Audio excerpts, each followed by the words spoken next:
Hello and welcome to Landscape Photography World, the podcast for everyone passionate about landscape photography. I'm Grant Swinburne and I'll be your host on the show, talking to landscape photographers about their motivations, likes and dislikes.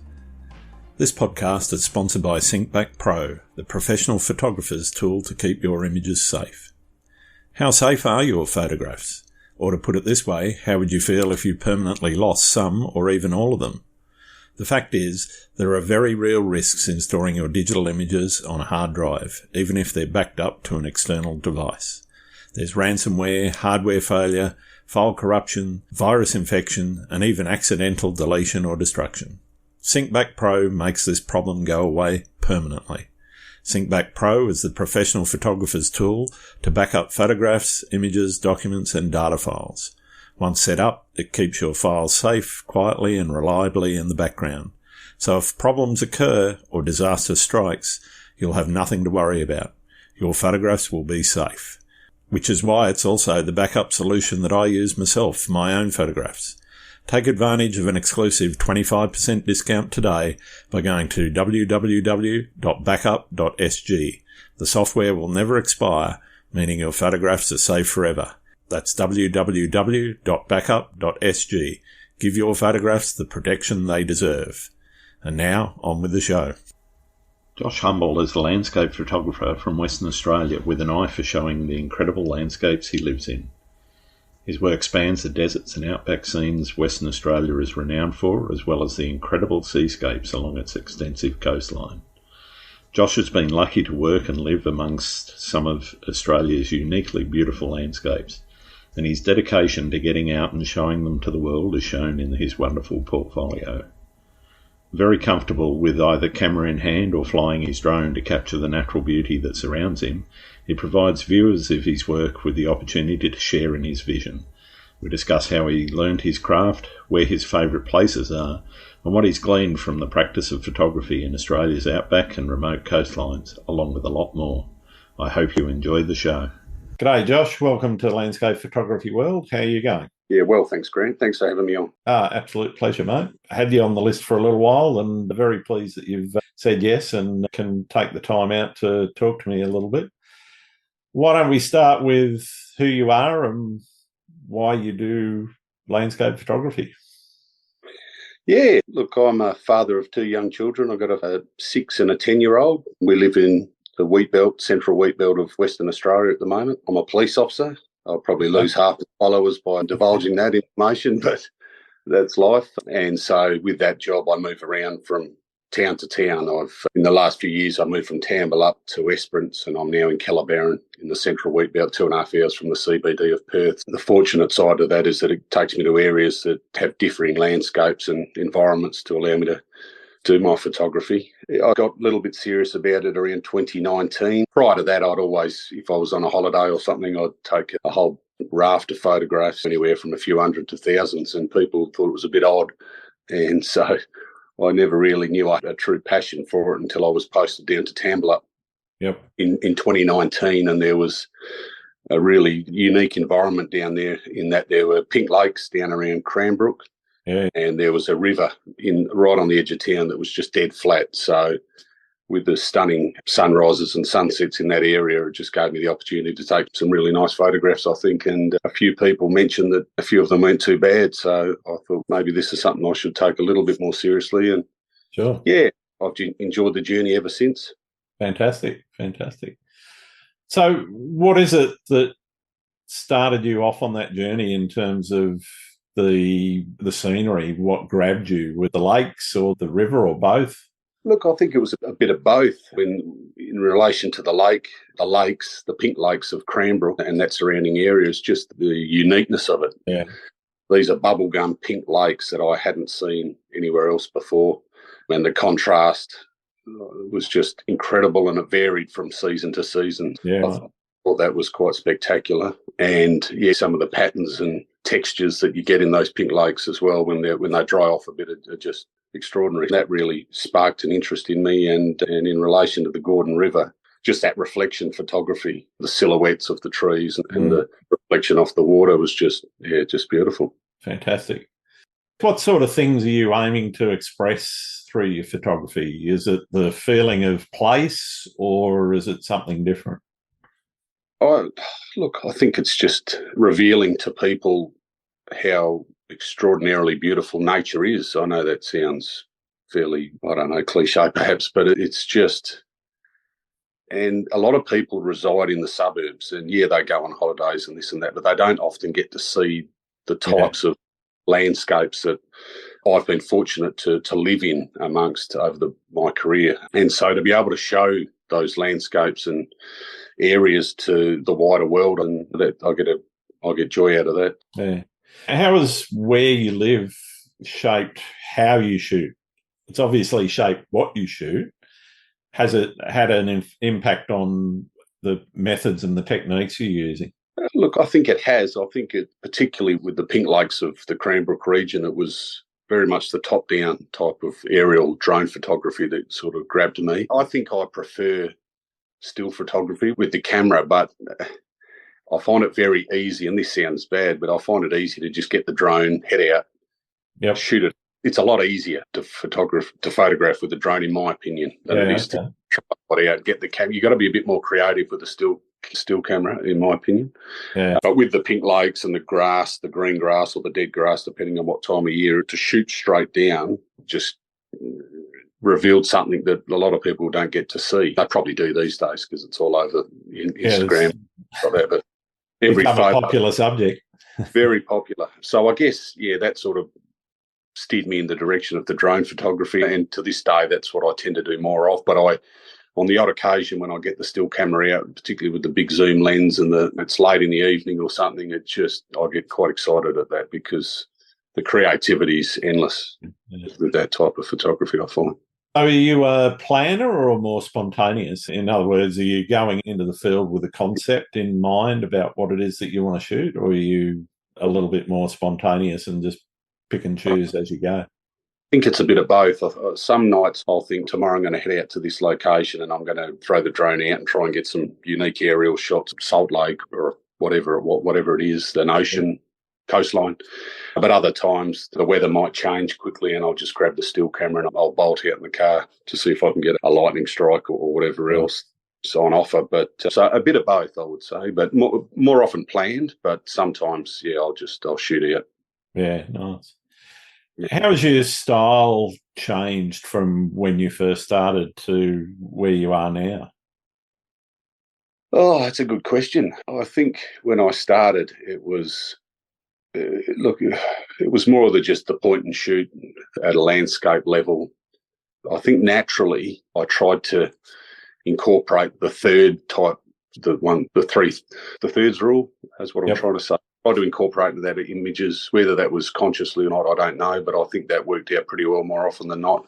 I think what I tried to do, so when I started out, I did a lot of YouTube research into the fundamentals of photography, and I tried to learn different types of photography, whether it be night photography, which I was never very good at, still aren't, because I haven't really pushed myself to learn it. But I've lost my train of thought there, mate. You're right. It's basically around how your style has developed from where you started. Yeah. I felt like my photography was progressing and improving, and I feel like I've been in a bit of a holding pattern for the past, I'm not too sure, maybe 12 months or so. So it might be time to challenge myself and try something a little bit different, whether it be long exposure, something that you're fantastic at, or some night photography, because I do really enjoy the night photography. I love getting out at night time and I love seeing other people's night photography, but I've never really been able to put it all together and come out with a fantastic subject in the foreground with the night sky in the background. So a bit of work to be done. Sounds good. In terms of the feeling you get when you're out shooting, can you describe that for me? Oh, it's exciting. It really just excites you, particularly when things are going your way. I think I referred to it. There was an evening in town here in Calabarin a couple of months ago, and it was the sunset was just extraordinary. And I thought we'd get more sunsets and sunrises to just blow you away here, but we haven't had a hell of a lot, particularly over the past 12 months that I've been here. But this particular evening, it was just unbelievable. And I had the zoom lens out. There's a few images on my Instagram page of this particular sunset, but it just excited me, and I just thought, wow, I was like a little kid in a candy shop running around with my camera and trying to get in the right position and lining it up with the landscape and the trees and things like that. I also got the drone out over Barndee Lakes, which is just out of Calabarin, a couple of months ago, and I saw something out in the distance, and it turns out it was an old gypsum mine cart line, which was really quite unique and interesting. So that excited me. When I first saw it, I wasn't sure whether it was an old railway line or what it was, but in the end, I discovered it was an old gypsum mine cart track. And that was just, really exciting when you come across something a little bit different. I photographed, and this is also on my page some time ago, but uploaded it. But there's an image of you can make a person's face in a salt lake, in a dry salt lake pan. Or at least I can, and I'm sure others can. When you see things like that, it just blows you away. So, really exciting. So where did you learn your craft? Obviously, you said you used a bit of YouTube. Is that your only training, or have you spoken to other photographers or anything? No, look, it's really just been self-taught. YouTube helped me a little bit in the early stages. I haven't really taken much from that over the past couple of years, but it's just, for me, it's just a matter of getting out there and seeing what I can see. And I really just taught myself how to do it. I think I've got a fair way to go. I don't regard myself as a top-level photographer or anything like that, but I certainly enjoy it, and from time to time manage to snag a half-decent shot, I think. So, I've got to say, in terms of quality, the passion you've got certainly shows through in your work. No, thanks very much. I really enjoy it. Yeah. How do you balance your photography with your work life and family life? Obviously, there's got to be trade-offs made. Are you flexible enough that you can bolt out the door at a few minutes' notice when the sunset or the sunrise is going off? Or No, I can. My partner's really accommodating in relation to that, so she'll allow me, without kicking up too much of a fuss, let me just bolt out if I think there's an opportunity to take a good shot. She's more than happy for me to head out. When I first started this journey around 2019, it did become a little bit obsessive. So I was heading out every night or every second night and editing constantly, and it was starting to eat into the family time and the family commitments a little bit. But I've taken a step back, and now I shoot less often and I edit less often than I did. But I've got a huge library to go through, so still no shortage of files to play around with. Fair enough. How do you balance the desire to create something original and unique with the need to stay true to the natural environment and the reality of what you're seeing? Wow, that's a fantastic question. Can you repeat that, please, Grant? Sorry. That's fine. How do you balance the desire to create something original and unique in your images with the need to stay true to what you're seeing, the reality of the scene? Yeah. Oh, look, are you talking about to what extent you edit an image? It might also be choice in contrast and colour and that sort of thing. Yeah. No, that's a brilliant question, because people have often said when I've uploaded something to Instagram or Facebook, they've said, "Oh, is that edited?" And to some extent, I edit every image. I'd love if I didn't have to, but I don't have to, but I choose to. Some I obviously touch less than others, but I try to not go overboard, I guess, is how I would put it, as how I edit it and how true I keep it to the colours and the contrast and the tones and what you're referring to there. So, I certainly don't try to edit the hell out of them, I guess is one way of putting it. But I do touch them up to varying degrees from image to image, that's for damn sure. Yeah. How do you react when somebody hits you up with, "Oh, that's been photoshopped"? And it's not. Yeah, it does. Yeah. I wouldn't say it's upsetting, but you spend a lot of time out and about, a lot of your time and effort and costs, as you would know, Grant, the fuel cost, everything else that's associated with your gear, and that's, I wouldn't certainly go as far as to say it's upsetting when people say things like that, but it does make you, I just carry on, so.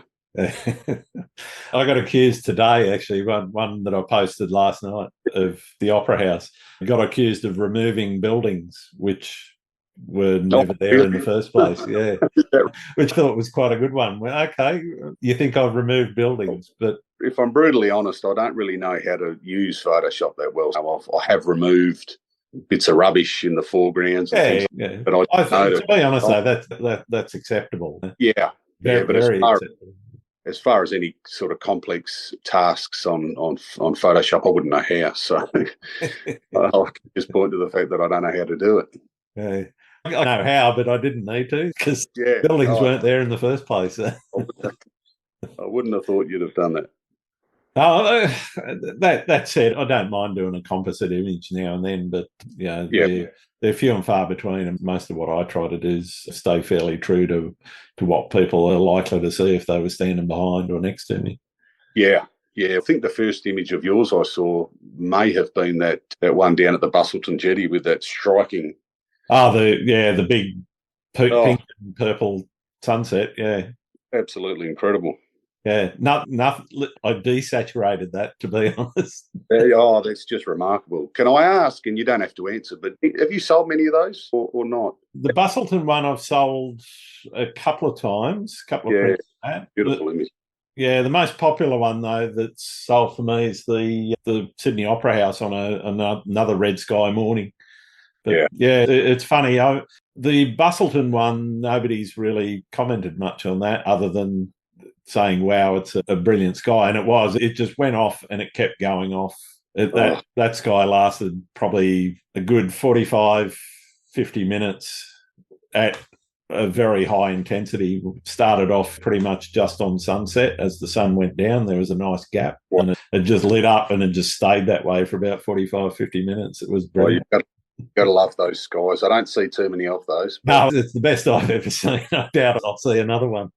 Oh, no. We had one or two while I was down around Tambalup that just hung around like what you're describing, and you just can't get enough of those skies. But I'm used to them here in Sydney.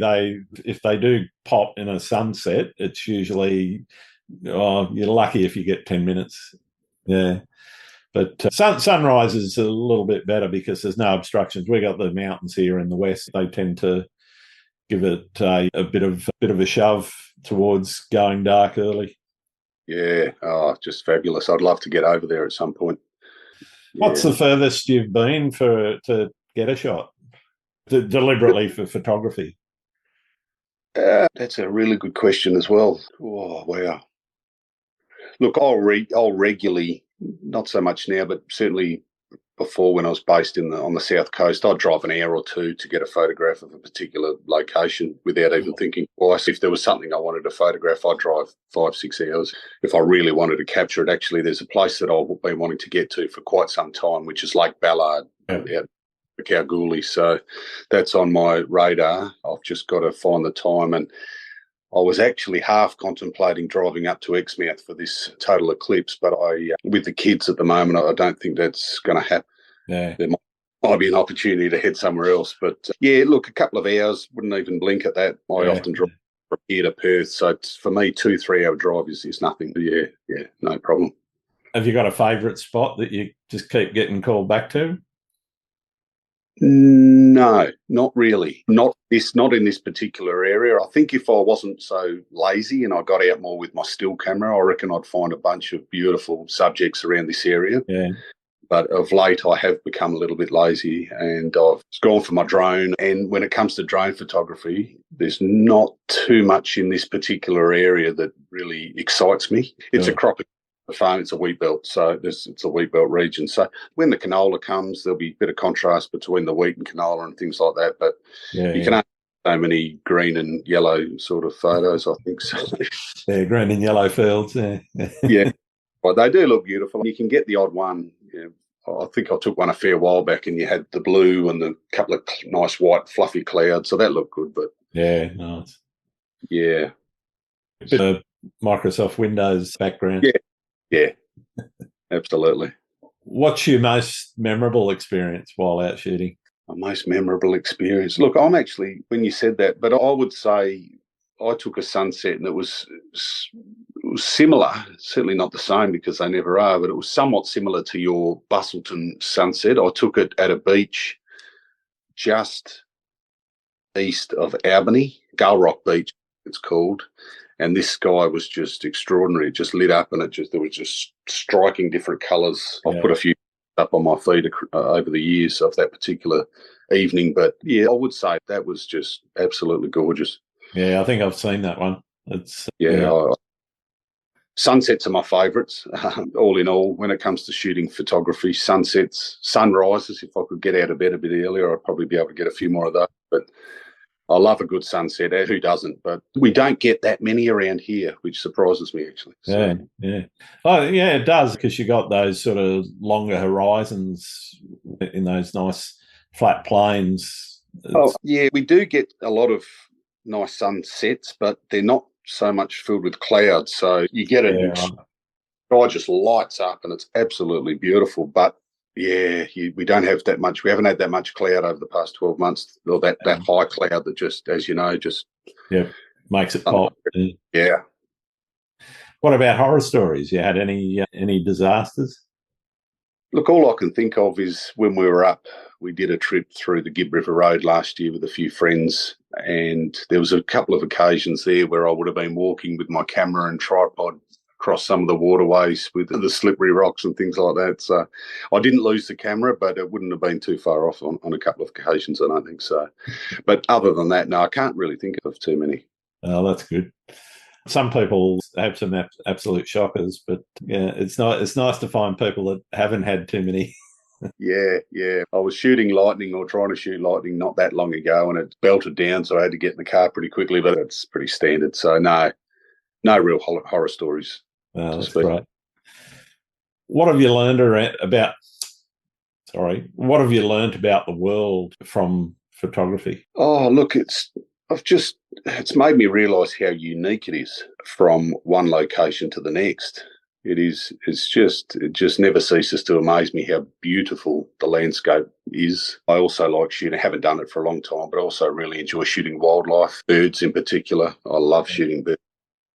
I don't think it gets people as excited as the coastline. Coastlines just seems to draw everyone in. I can understand why, but personally, and I know I'm going off the question that you asked, but when you asked something before, and it's about whether you stay true to what you want to do, or do you shoot to appeal to the masses, and that's something I've wrangled with over my journey of the past few years. Because although I love shooting a coastline, and that'll certainly get me the most likes. If I put up a photograph of Esperance every day, that's surely going to win out for me. But it's not my favourite form of photography. I prefer rural sort of photography and things that are a little bit different. But my page would perhaps suggest otherwise when you have a look through it, because you've got to, at least for me, it sounds a bit silly, but you have to find that balance, I think, if you want people. So went off on it. No, that's fine. I think it's important for people to follow and post what they prefer. I know from my experience that I do some intimate scenes where I've just taken a shot of a rock or a tree trunk or a section of a tree trunk.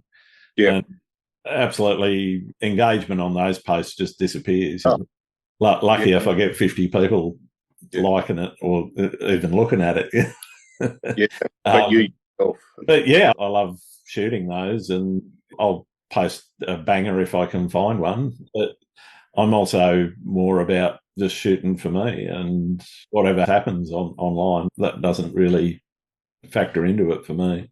No, look, I think that's a brilliant attitude, and probably something I should try to take on board a little bit more, because I do try to cater to what people like seeing. And I think it's best now at this point to start to realise that when I do photographing the coastline, don't get me wrong, I do, but it's not my primary, it's not what I enjoy doing the most. So I think I need to find out what I enjoy doing the most and go for that, because at the end of the day, I'm not making a hell of a lot of money out of this. It's a hobby for me. So for me, I really need to just do what I enjoy, I think. And if people enjoy looking at that, that's great. If they don't, so be it.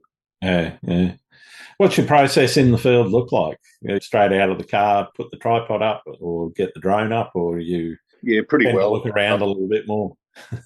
No, look, Yeah, it's fairly spontaneous. If I'm so I might take the kids for a swim because we haven't had our local swimming pool here for the past 12 months. The Shire's rebuilding or building a new one. So we've had to go out different towns for an hour and a half's drive to different pools. And so on the way, I'll always take the drone.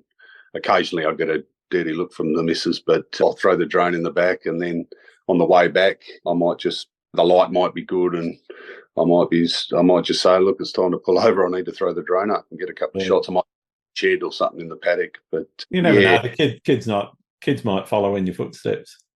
Well, you never know. You never know. You never know. So what about when you get back? You've got your card full and you're straight into editing as soon as you get home, or do you tend to sit on it and take your time? I would be straight into it 12, 18, 2 years ago. Now, not always the case. And if I think I've got something that's a little bit different and I'm really excited to see it, I'll do it there and then or that evening. But now I'll generally just leave the card there and once I've got a few more and I find a bit of time, I'll then load her in and see what I've got and play around. But certainly not as.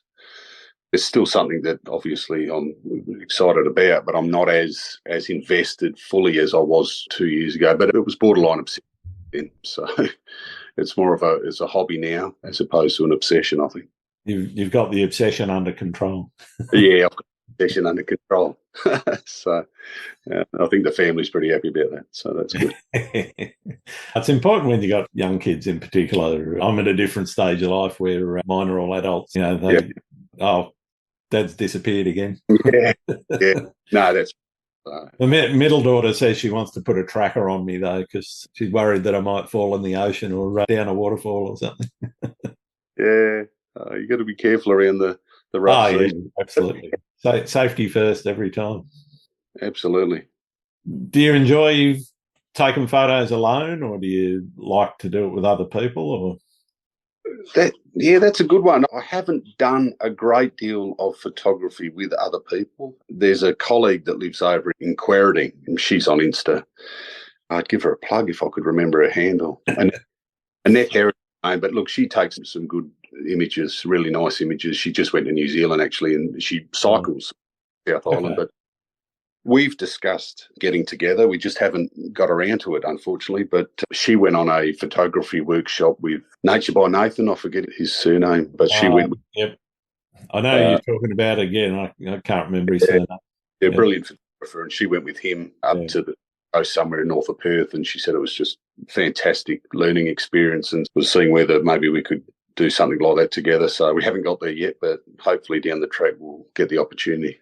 But generally, it's just I just go out on my own. And to be honest, I quite enjoy being on my own because otherwise I'm at work or with the family. So it's my time to get out and just have time to myself and just focus. Focus, yep. Mm-hmm. Have you ever hit a creative wall? And if so, how do you overcome that sort of challenge? Are there any strategies that you have to stay inspired and engaged? No, not really. I have felt that way a couple of times where I just haven't been able to. I haven't enjoyed it perhaps once or twice, and I haven't got any really decent images, so I've just left it alone for a while. And then a week or 2 or 3 will go past, and I'll grab the drone or the camera and head out, and you'll see something different, and it just inspires me to do it all over again. No real strategies as such, but no, I'll just give it a break for a little while and then go out again and see how I go. Yeah, nice. Where do you see landscape photography going, and what do you see as its biggest challenge at the moment? Yeah, look, wow, it's interesting, isn't it? Because of the social media and the accessibility of drones and how amazing they are. Yeah, it's a really good question because you are competing. Well, not competing, but a lot of people are trying to do what others are doing, aren't they? Yeah. They've always done that, but now with the technology and the platforms, it's just so much easier for people to try and do that. Look, I'm not sure. I'm not sure where it's going. I recently thought about selling my Mavic 2 Pro and buying a Mini 3 Pro just because it's more compact. Look, the sensors, as you would probably know, slightly smaller, but I've seen the images from this thing and they're just incredible. So I've thought about doing that just to mix it up a bit, see what it's like to fly something a little bit different, newer tech. but I haven't, because of my trusty old Mavic 2 Pro seems to do the job pretty well for what I'm interested in. Yeah. What do you reckon? But where do you reckon it's headed? I think the technology is going to keep going. One of the things I'm interested in is where AI and photography starts to merge. I can see phone apps where you could take a shot and, yeah, you've got your filters and those sorts of things already, but I can see things where images are actually going to be able to be altered in camera on your phone through an app that incorporates elements of AI. What they're going to look like and what those enhancements do or whatever. I think that the creativity of people, though, isn't going to change much, because for me, and I get the sense from people like yourself, that urge to get out there and experience life is going to always be there. So I don't think people are going to stop doing photography and just sit behind a keyboard and type out a few words just to get an image, though there are people that are seeing themselves as digital artists that probably are more interested in doing that sort of thing. Yeah, absolutely. There's the fella on there. Is it Chavarro? Or Chevron or whatever. Yeah. Well, obviously, it's all artificially created, but they are stunning images. Yeah. I can't help but like them myself. So, yeah, there's probably a place for both. There's going to be, I suspect, because of the way I just saw today in the news, Sony, one of their photography competitions that they were running, the winning entry was actually AI created, and the guy coughed it up at the award ceremony, refused to accept the award, and wants the money that he would have won to be donated somewhere else, which is fine. At least he was honest enough to bring it up. For me, I think in terms of competitions and that sort of thing, that's just going to drive more desire to do raw file checking, which basically then takes all of those heavily altered or AI-generated images out of play to a certain degree, which probably means that for competitions, there's going to be a little bit more of a drive to more naturalistic, pure photography. Yeah. That said, I can still see competitions where there's a space or a place for digital art or digitally altered images or enhanced images to have their own category, perhaps. I think it's really going to be up to the people that are running the competitions to make a decision on what they do there. But from my perspective, I see a place for it. And don't get me wrong, I think some of the images are absolutely amazing to look at. But I'm not certain in my mind that the ownership is potentially correctly attributed, because it's the system that's doing the work, the person. Yeah, okay, it's not as simple as just typing some words in. Yeah. That's effectively all you're doing. Yeah. You've got to put the right words in to get an image that you're happy with. And sometimes potentially you can pull that image out of that and then process it yourself and do other things to it. Yeah. But I just don't know that from a photography perspective, that's going to be acceptable in a pure photography competition. To me, it's where you've actually got to sit down and take a good hard look at how the competition's been run and make a decision on whether or not you're going to enter, because you could be up against people that are entering AI. And at some point, AI will create something far better than a human can. 100%. No, I agree. And I think it should be, if nothing else, at least categorised separately, because it is two different things entirely, isn't it? Yeah, it's not photography. No, that's right. It's digital image generation. For me, that's where I say, okay, you've written some words, but effectively the smarts and the actual build of the image comes from the system and comes from the developers of that system. So for me, I think and also all of the images that used for analysis in that process to come up with that image. If you said, oh, I want to create an image in the style of Leonardo da Vinci, for example, and you can come up with that and it'll give you something. But what it's doing is it's referencing all of Leonardo's work, plus whatever else you've asked it to look at, and it's aggregating those and basically spitting out a result that says, this is what you're looking for, I think. Yeah, it's the way it's all heading. It's quite remarkable, isn't it? Yeah. I as I say, I don't see it I don't see it as inherently bad. I personally would feel a bit weird about taking credit for the image. Yep. Unless I'd put a lot of work into it in post-production, so taken their image and then done more to it. Yep.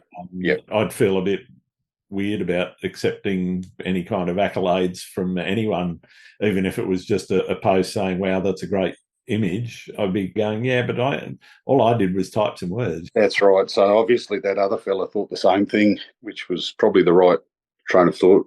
Yeah, definitely. What's your favourite thing about being a photographer? Being able to show people what the beauty of the world. I know that I just think that it's just absolutely stunning.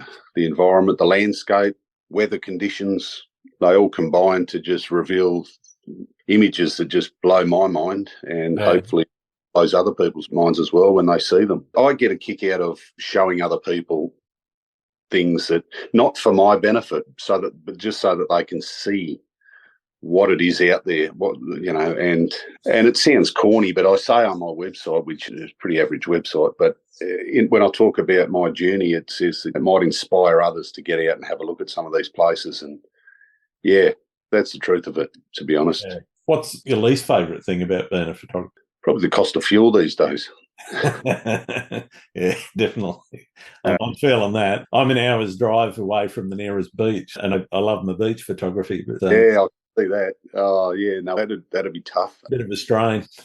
Well, it is. It's probably the cost of, in all honesty, it probably is that. But still, if I enjoy it enough or I'm keen enough, that really won't hinder me in getting out there and doing it. But what about yourself? Can I ask you, what's your least favourite thing about it? Probably, I reckon it'd have to be getting up at 3 o'clock in the morning to go and do a 4:30 a.m.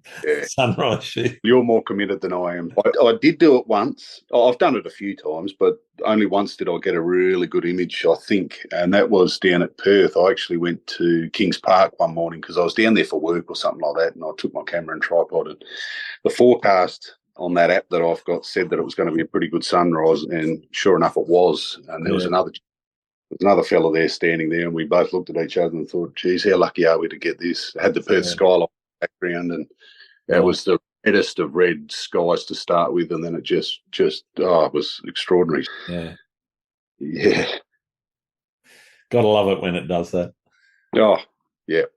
I think it's the only decent sunrise I've been able to capture, but I don't get out for too many of them, I must say. What advice would you give a teenage Josh about his future? Oh, look, just have a go at it. Just have a go at what you love doing. It's something that I truly love doing, and if it's something that you enjoy, as I mentioned earlier in the piece, was that ridicule's probably a strong word, but people used to pull the pee out of me from time to time when I'd go on these journeys and take all these photos. Why are you taking so many photos? But it's something I just love doing. But now I've tried to hone in rather than just taking shots of everything. I try to focus on what I'm trying to take a photo of and make it a half-decent photograph. So just have a go for it. Just get out there. And there's nothing better than being out in the elements. And I'm not talking about the pissing rain. You can't beat it. So get out there and just do what you love doing. If you like taking photographs and showing them to whoever you can, get out and do it. That's great advice. Fantastic. This must take up a fair bit of your time, Grant, doing this. A little bit, yeah. I'm enjoying the process of getting people on board and talking to them, finding out how they think. I'm learning a lot as well along the way, which is great. And I'm also keen to inspire other people to, if not take up photography, to extend themselves and look a bit deeper into their photography. And for me, it's always important or it's always been important to understand why you do something. So that's why I focus so heavily in the early part of the show about doing exactly that, finding out why people do what they do. Yeah. And for me, I'm just fascinated to hear people's stories as well. Brilliant. I have listened to a few of your other ones, and yeah, they are very interesting. Yeah, in terms of time, I've automated a lot of it, so that's been pretty good. I just set up templates for stuff, and I push a few buttons, and it makes it a little bit easier. Yeah, good. No, good on you. I reckon it's great. And it's very humbling to be invited on, because I have seen the list of some of the people you've interviewed, and top tier photographers, someone like myself who's a bit of a amateur at best. It's a real privilege, mate, to be asked to come on. So thanks for that. No, absolutely. But to me, it's not about whether or not someone's a big name or has a huge following on social media. It's about the quality of their work, and it's also finding out, have they got an interesting story, and just trying to explore all levels of photography. I've spoken to beginners, I've spoken to people that have been in the game for many years, and as you said, hit some of the top tiers. As I say, it's not all about hearing from those people all the time. I think it's really important to hear from people that have been doing it, showing promise, and are doing a really good job with their own work. And that's why I ask all sorts of people on this. It's not, as I say, it's not about any particular level that you have to be at to get on the show. Very good. It's very good, mate. Try and make it as egalitarian as possible. Yeah. Who do you go to for advice? Oh, who do I go to for advice? Look, I asked my partner, what do you think of this image? And she'll provide feedback. Yeah. That's encouraging for me. Sometimes we have differing views, of course, on the images that we look at, but there's some that I'll show her and I think it looks pretty good, and she'll say, yeah, that's I really like that one, actually. So that encourages me to think, she likes it. So I turn to her, and that'll be about it, really. Okay, cool. Do you print much of your work? I don't print a lot. I did buy a Canon, I forget the model, Prograph or something. It does an A3 Plus, is the largest, which it doesn't do a bad job. So I print a little bit of the work. I've got one behind me here. I've got a couple more around the house. So, yeah, I've printed a few family portraits and landscape shots. So, yeah, not enough. I should print more and just give them to people and things like that. But it's just finding the time again. Yeah, no, I know what you mean. Who else do you think I should be talking to on the show? Oh, I love that question. Can I just have a quick scroll through my... Yeah, go for it. Seeing as though you're going to edit, look, you've caught me off guard there, but there are some that I'd have to say that if you haven't already, and I apologise for not, Michael Schweiger. I haven't seen much of his work, but look, West _Aussie Mick. His name's Michael Schweiger, if I've pronounced that correctly. He is someone that I look up to. Very much abstract. He must have been to God knows how many salt lakes and remote areas in Western Australia. I thought I'd seen a lot of WA, but this guy, next level. So look, his work is just, if you're into the abstract, top-down, textured photography, he's hard to beat, in my opinion. Sounds good. Really unique stuff. All right, I've got one more question for you, and for many it's the most important one. Do you like pineapple on your pizza? I do. I do like pineapple on my pizza. Excellent. Good to hear. It's funny how that divides the photography community and other communities. What's the percentage sitting at the moment, do you reckon? To be honest, I don't know, but I have promised somebody that on the 100th episode, so we're only a couple of episodes away, on the 100th episode I'm going to do a split. So I can give you an actual percentage of 100 photographers I've spoken to. Which means I'll have to go back and have a listen and find out what everyone said. Yeah. I will have to, because somebody will go through and do a count back. Yeah, they will. Someone will. Dear. Oh, it's been absolutely marvellous spending some time with you today, Josh. Where can people find what you do? Look, they can go to my Instagram page, Humble Art Photography, or humbleartphotography.com.au, I believe. Brilliant. Thank you. Good on you. Thanks a lot, Grant. I appreciate the time that you've spent too, and for the invite, mate. Cheers. No dramas. Thanks again for listening to Landscape Photography. I'll say that again. Thanks again for listening to Landscape Photography World. I hope you enjoyed the show and keep listening because I'll be joined by some great guests in upcoming episodes. You can find my work in this podcast at grantswinburnphotography.com. I'm also on Vero, Twitter, YouTube, Instagram, and Facebook. If you're interested in buying prints or photography gear or doing a photo workshop with me, these are now on sale on my website. I'm Grant Swinburne. Hope to see you out shooting soon.